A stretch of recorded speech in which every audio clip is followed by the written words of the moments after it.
Assalamualaikum warahmatullahi wabarakatuh. Perkenalkan, nama saya Nicholas Susilo dengan NIM 312-2965. Di sini saya akan menjelaskan laporan ujian tengah semester sistem rekomendasi, yaitu adalah membedah paper atau jurnal. Di sini saya sudah membedah salah satu jurnal yang berjudul Sistem Rekomendasi Pertanian pada Arsitektur Agribisnis Marketplace. Ini adalah jurnal yang saya bedah. Nah, terus di sini saya akan menjelaskan tentang latar belakang. Di sini saya akan menjelaskan secara singkat saja. Di sektor pertanian Indonesia menghadapi beberapa tantangan strategis dalam era digital, yaitu fokus e-commerce yang terfragmentasi, rantai pasok yang tidak efisien, ketimpangan informasi dan perencanaan, dan potensi teknologi yang belum dimanfaatkan. Oleh karena itu, penelitian ini bertujuan untuk merancang sebuah arsitektur dari marketplace integrated regeneration yang tidak hanya memfasilitasi transaksi jual beli, tapi juga menyediakan sistem rekomendasi untuk membantu petani dalam merencanakan kegiatan usahanya, mulai dari pemilihan komoditas, perencanaan biaya, hingga prediksi waktu panen dan harga. Selanjutnya di sini adalah ada cara kerja model dan algoritma. Di sini metode yang saya gunakan yaitu adalah metode base filtering dengan integritas data mining. Paper ini mengusahakan penggunaan content based filtering yang diintegrasikan dengan proses data mining pada data transaksional yang terkumpul di marketplace. Prinsip kerjanya yaitu ada sistem analisis profit dan data historis dari petani, komunitas atau transaksi. Rekomendasi diberikan berdasarkan kesamaan similarity antara profit petani, query, dengan karakteristik komoditas atau pola tanam yang sesuai di database. Terus ada fokus rekomendasi adalah pada atribut atau fitur dari item. Di sini ada komoditas, pola tanam, waktu tanam, bukan pada perilaku pengguna lain seperti pada collaborative filtering. Terus di sini ada kedua itu kriteria untuk rekomendasi. Rekomendasinya di sini memiliki 6 kriteria, yaitu ada biaya pertanian, lokasi pertanian, harga komoditas, waktu kegiatan pertanian, kondisi lahan, dan luas lahan. Deskripsinya di sini ya. Untuk biaya pertanian, estimasi biaya produksi untuk komoditas tertentu. Deskripsi untuk lokasi pertanian yaitu daerah geografis tempat usaha tani dilakukan. Terus deskripsi untuk harga prediksi komoditas yaitu perkiraan harga jual komoditas pada saat panen. Waktu kegiatan pertanian yaitu di sini ada perencanaan waktu tanam, masa perawatan, dan waktu panen, dan kondisi lahan yaitu tingkat kesuburan tanah sangat subur, cukup subur, subur, kurang subur. Luas lahan di sini ukuran luas lahan dalam hektar untuk estimasi skala produksi. Terus yang ketiga yaitu alur produksi data mining untuk sistem rekomendasi. Di sini alur kerja sistem rekomendasinya ada 6, yaitu ada koleksi data atau data collection kalau bahasa Inggrisnya, pemrosesan data, penambangan data, representasi pengetahuan, implementasi TF-IDF, dan knowledge based integration. Terus di sini ada hasil pembahasan dan visualisasinya. Ini. Terus yaitu, yang kedua itu kebutuhan fungsional dan use case. Di sini ada 12 kebutuhan fungsional yaitu FR yang kemudian dipetakan ke dalam 7 use case UC atau peran pengguna. Ini adalah 12 kebutuhan fungsionalnya. Terus di sini ada 7 use case fungsionalisasitasnya.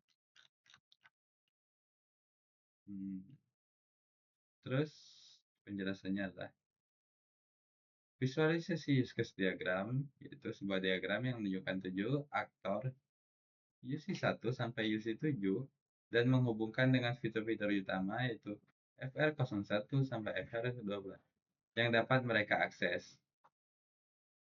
Aktor petani ada UC4 dan UC5 memiliki fitur unik seperti perencanaan pertanian, FR8, dan iklan prediksi panen. Di sini penjelasan dari dia. Terus selanjutnya di sini ada analisis dan pembahasan. Di sini ada fitur intelijen FR08 perencanaan. Terus ada model bisnis inklusif dan penyaluran yang cerdas. Mungkin tak perlu saya jelaskan. Di sini ada link dataset dan Google Colab dan nanti link YouTube yang akan saya cantumkan setelah saya membuat video ini. Dan di sini ada 5 paper referensi yang sudah saya buat. Di sini mungkin saya tidak perlu mencontohkan ya. Oke. Selanjutnya saya akan menjelaskan di bagian Google Colab-nya. Pertama-pertama di bagian pertama ini ada import library. Codingannya seperti ini dan library berhasil diimport. Terus bagian kedua adalah generate hasil pertanian atau menghasilkan data kalau generate itu artinya. Di bagian generate ini ada bagian set untuk reproducibility, parameter dataset, database untuk simulasi, dan ini adalah bagian generate datanya. Di sini ada hitung biaya produksi, prediksi harga jual, prediksi hasil panen, prediksi pendapatan, dan profitabilitas. Dan ini adalah create data frame. Outputnya seperti ini. Di sini ada berbagai kolom, ada farmer ID, crop, location, land size, land condition, planning session, production cost IDR, predict price per kg IDR, predict field KG, predict income IDR, profitability IDR. Di bagian farmer ini ada 5 itu F001 sampai F005. Dan crop ini adalah hasil panen atau sayuran seperti wortel, kedelai, cabai rawit, padi, dan wortel. Locationnya di sini ada Sumatera, Jawa Timur, Jawa Tengah, Jawa Timur, Jawa Timur. Dan size-nya yang besar adalah ini 9,53 dan kondisinya cukup subur seperti ini. Dan planning season adalah musim. Di sini muncul musim kemarau, musim hujan. Terus production cost IDR paling tinggi adalah ini, dan predict price per kg, predict per kg ini, predict income IDR ini, profitability IDR. Terus selanjutnya adalah bagian visualisasi data awal. Di sini pertama ada distribusi komoditas, distribusi lokasi, profitability per komoditas, field luas lahan, biaya dan pendapatan, terus pengaruh musim. Di sini ada diagram atau grafik. Di sini ada grafik distribusi komoditas pertanian. Yang paling tinggi adalah kubis dan paling rendah tomat. Di sini ada diagram lingkaran. Paling tinggi adalah Sumatera Utara, lokasi pertaniannya. Dan paling rendah adalah Sulawesi Selatan. Terus di bagian rata-rata profitabilitas per komoditas, paling tinggi adalah tomat dan paling rendah adalah kedelai. Di sini ada luas lahan dan diagram luas lahan. Di sini ada diagram biaya pendapatan. Terus di sini ada diagram pengaruh musim. Musim hujan paling tinggi, musim kemarau agak rendah. Terus di bagian implementasi selanjutnya ini adalah bagian implementasi sistem rekomendasi TF-IDF. Di sini ada processing data untuk TF-IDF, membuat dokumen, inisialisasi TF-IDF vectorizer, fungsi rekomendasinya, eh, dan berdasarkan query, transformasi query-nya ada ke TF-IDF, hitung constant similarity, dapatkan indeks terbaik buat hasil rekomendasi. Outputnya seperti ini implementasinya TFDB. Jumlah dokumennya ada 100, dan ini contoh dokumennya adalah wortel Sumatera Utara cukup subur di musim kemarau. Dimensi matriksnya 100,25, jumlah fiturnya kata uniknya ada 25, sister rekomendasi siap digunakan. Terus selanjutnya adalah bagian knowledge base dari data mining.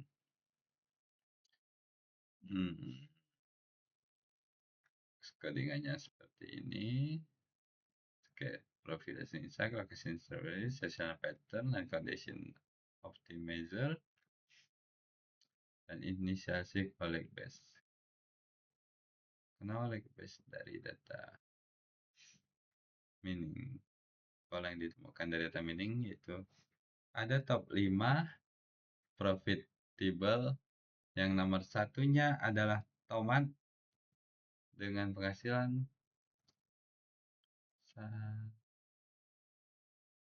paling tinggi, dan yang paling rendah adalah padi. Pola musiman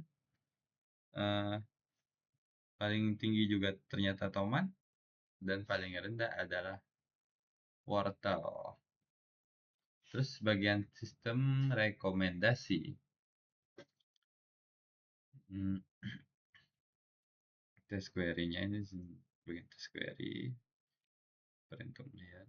Terus ada dapatkan rekomendasi, dapatkan insight. Terus outputnya adalah ini hasil rekomendasi untuk berbagai query. Rekomendasi yang nomor 1 adalah padi dengan profit paling tinggi ternyata, dan lokasinya Jawa Barat yang cocok untuk padi, musim hujan kemarau optimal,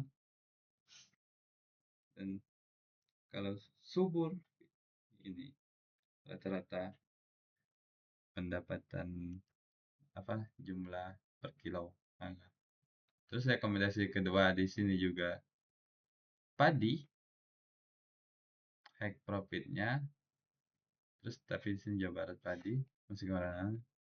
Rekomendasi ketiga juga ternyata masih padi, tapi di lokasinya tuh di Jawa Timur,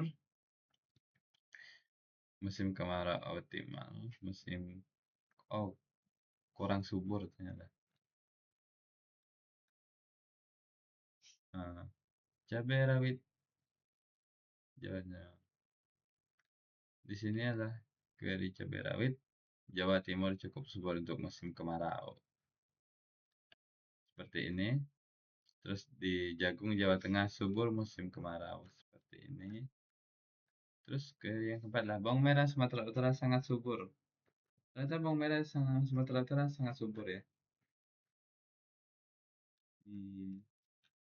Terus selanjutnya adalah ke bagian evaluasi sistem rekomendasi. Di sini ada hitung metrik seperti ini untuk codingannya. Terus jalankan evaluasi simulasi statistik. Evaluasi outputnya seperti ini. Hasil evaluasinya query-nya tuh ada padi Jawa Barat subur musim hujan, cabai rawit Jawa Timur subur musim kemarau, jagung Jawa Barat tengah subur musim kemarau, bawang merah Sumatera Utara sangat subur musim kemarau. Similarity-nya ini adalah seperti ini, max similarity-nya seperti ini. Di sini ada kolom diversity score, kolom AVG profit juta, AVG dan top rekomendasi.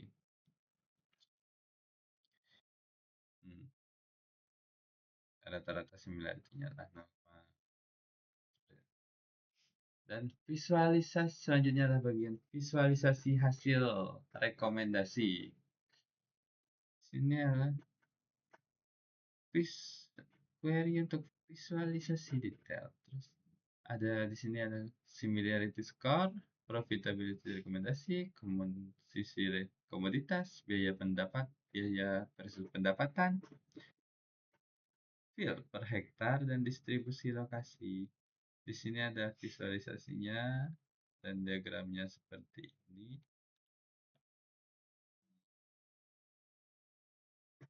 Paling tinggi adalah nomor 1, terus di paling adalah nomor 8, similarity score.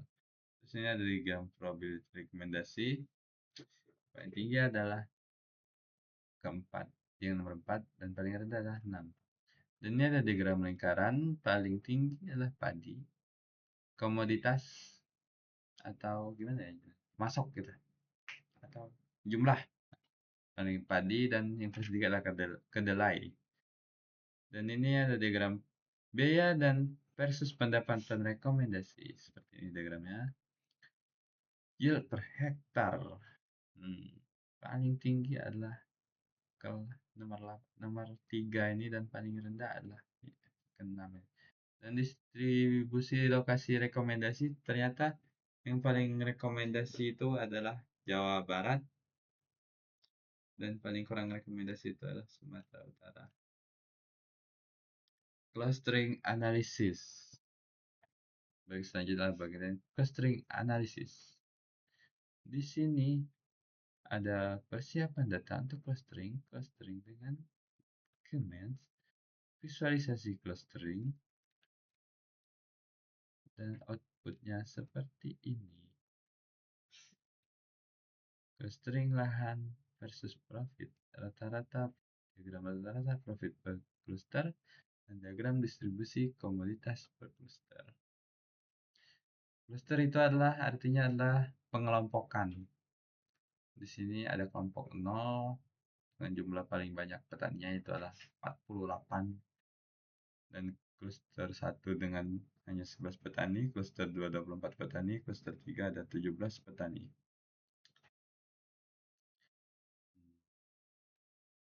Profit rata-ratanya 292,7 juta.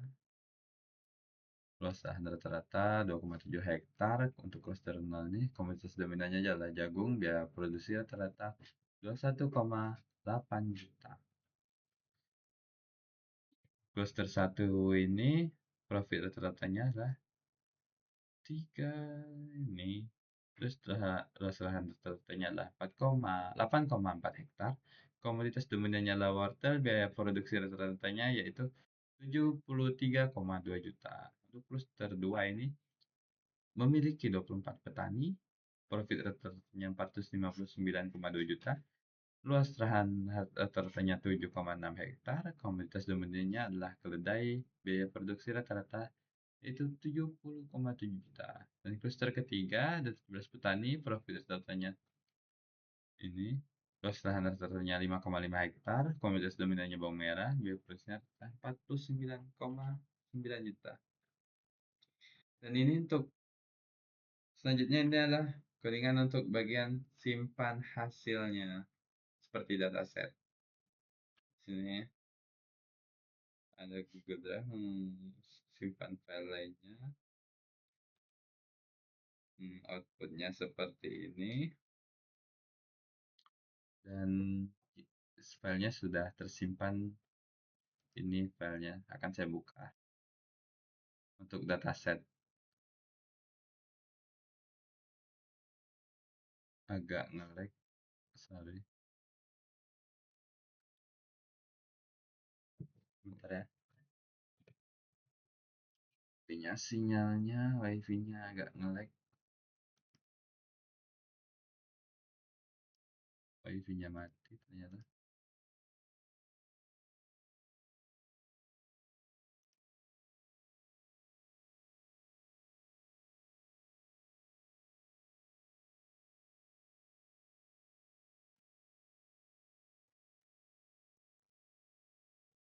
Ini ada datasetnya.